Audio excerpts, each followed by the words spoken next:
ஓம் ஸ்ரீ குருப்யோ நமः வக்ரதுண்ட மகாகாய சூரியகோடி சமப்பிரப நிர்விக்னம் குருமே தேவ சர்வகாரியு சர்வதா ஹிமகுந்த மிருணாலாபம் தைத்தியானம் பரமம் குரும் சர்வசாஸ்திர பிரபக்தாரம் பார்கவம் பிரணமாம்யகம்.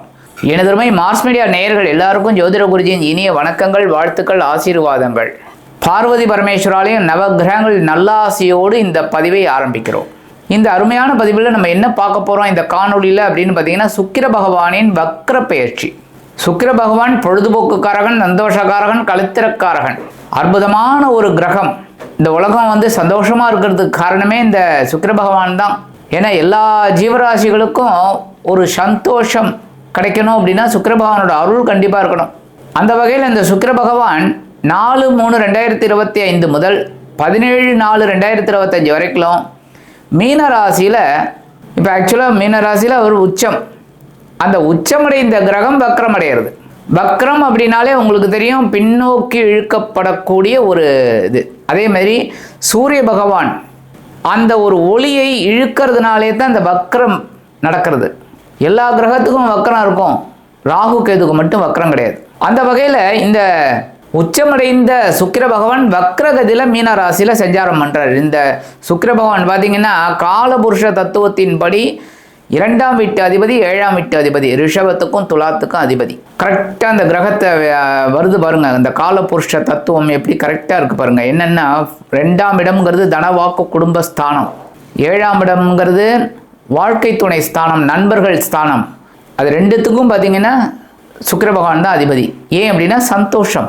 எப்போவுமே குடும்பம் சந்தோஷமாக இருந்தால் நம்மளும் சந்தோஷமாக இருப்போம். குடும்பத்துக்காக தான் எல்லாருமே உழைக்கிறோம். நம்மளோட குழந்தை குட்டிகள், நம்மளோட வாழ்க்கை துணை இவெல்லாம் நல்லா இருக்கணுங்கிறதுக்காக தான் நம்ம உழைக்கிறோம். இந்த சந்தோஷம். அதேமாரி நண்பர்கள், ஒரு நல்ல நண்பர்கள் கிடைச்சிருத்தாங்கன்னு வச்சுக்கோங்க, அவனுக்கு லைஃபே சூப்பர், அருமையான ஒரு லைஃப். அந்த வகையில் இந்த சுக்கிர பகவான் இந்த 2-7 அதிபதி, அதாவது காலபுருஷ தத்துவத்தின்படி ரிஷபத்துக்கும் துலாத்துக்கும் அதிபதியான சுக்கிர பகவான் மீனராசியில் உச்சமடைந்தவர் இப்பொழுது வக்ரகதியில் சஞ்சாரம் பண்ண போகிறார்.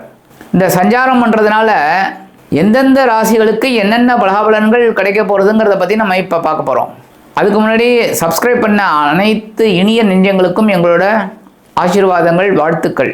சப்ஸ்கிரைப் பண்ணலையா, சப்ஸ்கிரைப் பண்ணிக்கோங்க. நாங்கள் போடுற பதிவுகள் உங்களுக்கு ஆட்டோமேட்டிக்காக உங்களுக்கு சேரும். ஆக இந்த சுக்கிர பகவான் மீனராசியில் உச்சமடைந்தவர் வக்ரகதியில் பயணம் செய்ய போகக்கூடிய இந்த நாட்கள் எப்படிப்பட்ட நாட்கள் ஒவ்வொரு ராசிக்கும் அப்படிங்கிறத பற்றி நம்ம இப்போ பார்ப்போம். இப்போ பதிவுக்கு போகலாமா? எனதருமை விருச்சிக ராசி அன்பர்களே, இந்த அருமையான பதிவில் நம்ம என்ன பார்க்க போகிறோம் அப்படின்னா, சுக்கிர பகவானின் அற்புதமான வக்ர பெயர்ச்சி. இந்த சுக்கிர பகவான் முதல்ல உங்களுக்கு யாருன்னா 7-12 அதிபதி, வாழ்க்கை துணை அதிபதி, அதாவது கலத்திராதிபதி, விரையாதிபதி. உங்களுக்கு செலவு கொஞ்சம் இருந்துக்கிட்டே தான் இருக்குது. ஒன்று வாழ்க்கை துணைக்காக செலவு, இல்லைன்னா வாழ்க்கை துணை வழி உறவினர்களுக்காக செலவு, இல்லை நண்பர்களுக்காக செலவு தான்.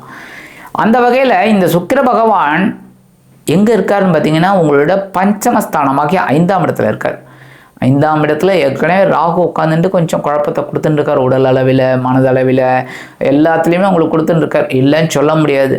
அந்த வகையில் அவர் சுக்கிர பகவான் உச்சமடைந்து அங்கே இருக்கிறதுனால ஓரளவுக்கு சந்தோஷமான ஒரு செலவுகளும் உங்களுக்கு இருக்குது. ஒரு சந்தோஷத்தை சந்தோஷமாகவும் அனுபவிச்சுக்கிறீங்க. இருந்தாலும் உடல் ஆரோக்கியத்தில் கொஞ்சம் கவனமாக இருங்க போகிறோம். மற்றபடி இந்த 7ஆம் வீட்டு அதிபதியம் 12ஆம் வீட்டு அதிபதியமான சுக்கிர பகவான் வக்ரகதி அடைகிறது நல்லது தான். ஏன்னா 2 ஆதிபத்தியம் இந்த இடத்துல வாழ்க்கை துணையை நீங்கள் அனுசரித்து போகணும். ஏன்னா 7ஆம் வீட்டு அதிபதி வக்ரம் அடையக்கூடாது, விரையாதிபதி வக்ரம் அடைகிறது நல்லது. ஏன்னா விரையாதிபதி வக்ரம் அடைஞ்சாலே விரயங்கள் கட்டுப்படும், செலவுகள் கட்டுப்படும். சுப செலவுகள், எந்த செலவுகளாக இருந்தாலும் மருத்துவ செலவு எல்லாமே கட்டுப்படும் உங்களுக்குள்ள. ஆனால் 7ஆம் வீட்டு அதிபதி அப்படிங்கும்போது நீங்கள் என்ன பண்ணணும், எல்லா விஷயத்துலையும் கவனமாக இருக்கும். வாழ்க்கை துணை விஷயத்தில், நண்பர்கள் விஷயத்தில், எடுக்கிற காரியங்களில், எல்லாத்துலேயுமே உத்தியோகத்தில், தொழில் வியாபாரத்தில் கவனமாக இருக்கணும், ஒவ்வொரு விஷயத்துலையும். இப்போ இந்த விருச்சிக ராசி என்பவர்களுக்கு குரு சுக்கிர பரிவர்த்தனை யோகம் ஆட்டோமேட்டிக்காக ரொம்ப நல்லபடியாக கிடைக்கும். ஏன்னா இந்த குரு பகவான் பார்த்தீங்கன்னா உங்களோட கலத்திர ஸ்தானமாக 7ஆம் இடத்துல இருக்கிற, 7ஆம் இடத்துல இருக்கிறது ரொம்ப விசேஷம், சரியா? ஆனால் இந்த சுக்கிர பகவான் எங்கே இருக்கார்? 5ஆம் இடத்துல இருக்கார். இதில் என்ன விசேஷம் அப்படின்னா, குரு சுக்கிர பரிவர்த்தனை யோகம் உங்களுக்கு கிடைக்கிறது. ஏன்னா இந்த குரு இருக்கிறது ரிஷபராசி, சுக்கிர பகவானோட இடம். சுக்கிர பகவான் இருக்கிறது குரு பகவானோட மீன ராசி. ஸோ குரு சுக்கிர பரிவர்த்தனை யோகம் உங்களுக்கு ஆட்டோமேட்டிக்காக ஒர்க் அவுட் ஆகும். இந்த நேரத்தில் குழந்தைகளின் மூலம் சில நன்மைகள் இருக்குது. நீங்கள் குழந்தைகளை அப்படியே அந்த குழந்தைகளாகவே பார்த்து அப்படியே அந்த இதெல்லாம் ரசிங்க. எப்போவுமே சுக்கிர பகவான் ரசிக்கிறதுக்கு ரசிங்க, குழந்தைகளோட ஆக்டிவிட்டீஸை அப்படியே கவனித்து பூரிச்சு போங்க. நீங்கள் சந்தோஷப்படுங்க, அவங்களையும் சந்தோஷப்படுத்துங்க. குடும்பத்தில் ஒரு பெரிய சந்தோஷம் கிடைக்கிறதா இல்லையா பாருங்கள், கண்டிப்பாக கிடைக்கும். அதேமாதிரி ஆன்மீகத்தில் அந்த ஈடுபாடை கொண்டு வந்துக்கங்க. ஆன்மீகம், கோயிலுக்கு போகணும், அது பண்ணணும், இது பண்ணணும் அப்படியே நினைங்க. உங்களால் முடிஞ்ச ஒரு அபிஷேக திரவியமோ இல்லை எண்ணெயோ அதெல்லாம் வாங்கி கொடுங்க. அதெல்லாம் உங்களுக்கு பெரிய ப்ளஸ் பாயிண்ட் உங்களுக்கு ஆட்டோமேட்டிக்காக கிடைக்கும். மனசில் ஒரு டைவர்ஷன் கொடுங்க, அந்த டைவர்ஷனே உங்களுக்கு பெரிய அளவில் ஒர்க் அவுட் ஆகும். சரி, இப்போது சுக்கிர பகவான் உங்களோட பஞ்சமஸ்தானத்தில் இருந்துட்டு 7ஆம் பார்வையை எங்கே பார்க்குறாருன்னா உங்களோட லாபஸ்தானத்தை பார்க்குறாரு. லாபஸ்தானத்தை ஒரு சுபகிரகம் பார்க்குறது ரொம்ப விசேஷம். ஏன்னா லாபங்கள் அப்படியே ஏற்றி கொடுப்பார். எப்படி ஏற்றி கொடுப்பார் சொல்லுங்கள்? அவர் என்ன மாயா மந்திரம்லாம் போட்டு அப்படியே இது பண்ணுவார மாட்டார். உழைக்கணும்.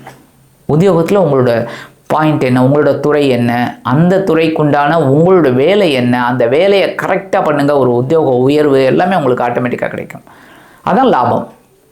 மற்றபடி தொழில் வியாபாரத்தில் நீங்கள் என்ன தொழில் பண்ணினாலும் சரி, அந்த தொழிலில் கான்சன்ட்ரேஷன் இப்படி பண்ணணும், வெற்றிக்காக கண்டிப்பாக ஒரு நன்மை. ஆக இந்த குரு சுக்கிர யோகமும் உங்களுக்கு கிடைக்க போகிறது. சுக்கிர பகவான் பார்த்தீங்கன்னா 5ஆம் இடத்துல இருந்துட்டு 7ஆம் பார்வை உங்களோட லாபஸ்தானத்தை பார்க்குறது ஒரு லாபத்தையும் கொடுக்கும். சரி, பரிகாரமாக என்ன பண்ணினா, நெய் தீபம் போடுங்கோ மகாலட்சுமி தாயாருக்கு. அற்புதமான, ஏன்னா 7ஆம் வீட்டு அதிபதி விரையாதிபதி, கலத்திராதிபதி விரையாதிபதி. மகாலட்சுமி தாயாரை வழிபாடு பண்ணுங்க. வெள்ளிக்கிழமை கோயிலுக்கு போங்க, மகாலட்சுமி பெருமாளை வழிபாடு பண்ணுங்க. அடுத்த நேரம் மகாலட்சுமி தாயாருக்கு போயிட்டு சன்னதியில் ஒரு 5 நிமிஷம் உட்காருங்க, ப்ரே பண்ணுங்க. ஓம் ஸ்ரீ மகாலட்சுமி நமக ஒரு 108 தடவை சொல்லுங்க. ஒரு 5 நிமிஷம் டக்குன்னு முடிஞ்சிடும். அழகாக போயிட்டு சுவாமி அம்பாவை தரிசனம் பண்ணிட்டு ஒரு நெய் தீபம் போட்டு வாங்க. ஒரு சந்தோஷமான செய்தி ஆட்டோமேட்டிக்காக உங்களுக்கு கிடைக்கும். ஒரு நல்ல ஒரு சப்போர்ட்டிவ் கிடைக்கும். ஒவ்வொரு விஷயத்துலையும் எதுவுமே நான் இது அதுன்னு சொல்லலை, எல்லா விஷயத்துலையுமே உங்களுக்கு ஒரு சப்போர்ட்டிவ் கிடைக்கும், ஒரு தைரியம் கிடைக்கும். மனசில் இருக்கிற கவலைகள் கண்டிப்பாக குறையும். ஆக இந்த சின்ன பரிகாரம் பண்ணிங்கனாலே 7ஆம் வீட்டு அதிபதியும் 12ஆம் வீட்டு அதிபதியுமான சுக்கிர பகவான் உங்களது பஞ்சமஸ்தானமாகிய 5ஆம் இடத்தில் உச்சமடைந்து வக்ரகதியில் இருந்தாலும் அற்புதமான ஒரு பலன்களை கண்டிப்பாக கொடுப்பார் என்று கூறி விடைபெறுகிறேன். நன்றி, வணக்கம். மீண்டும் ஒரு அருமையான பதிவில் நான் உங்களை மனமகிழ்ச்சியோடு சந்திக்கிறேன். வாழ்த்துக்கள், வாழ்க வளமுடன். இந்த சேனல் உங்களுக்கு பிடிச்சிருந்தா மறக்காம சப்ஸ்கிரைப் பண்ணுங்க, ஷேர் பண்ணுங்க, லைக் பண்ணுங்க, கமெண்ட் பண்ணுங்க.